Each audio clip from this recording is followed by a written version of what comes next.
નમસ્કાર, અમારી ચેનલમાં આપનું હાર્દિક સ્વાગત છે. ખરેખરમાં મોબાઈલ સિમ થઈ રહ્યા છે બંધ? તમને પણ આવ્યો હોય આ મેસેજ તો થઈ જાવ સાવધાન. BSNL સિમ્સ યુઝરને તેમના ફોન પર સતત મેસેજ મળી રહ્યા છે કે સિમ બંધ થઈ ગયું છે, જેના કારણે લોકો ભારે પરેશાન છે. એટલું જ નહીં, મેસેજમાં telecom regulatory authority of India એટલે કે TRAI નું નામ પણ લેવામાં આવ્યું છે. લોકોને મેસેજમાં કહેવામાં આવી રહ્યું છે કે ટ્રાય ટૂંક સમયમાં જ 24 કલાકની અંદર તેમના BSNL સિમ કાર્ડને સંપૂર્ણપણે બ્લોક કરવા જઈ રહ્યું છે.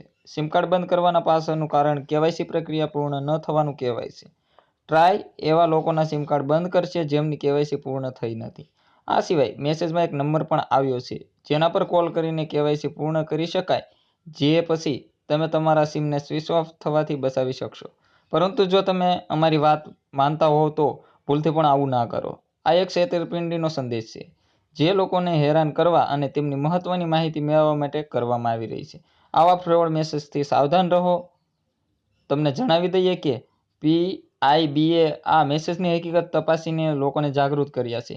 PIBએ સોશિયલ મીડિયા પ્લેટફોર્મ X પર એક પોસ્ટ શેર કરી છે જેના વિશે માહિતી પણ આપી છે, જેમાં લોકોને આવા મેસેજ અને કોલને અવગણવા માટે કહેવામાં આવ્યું છે.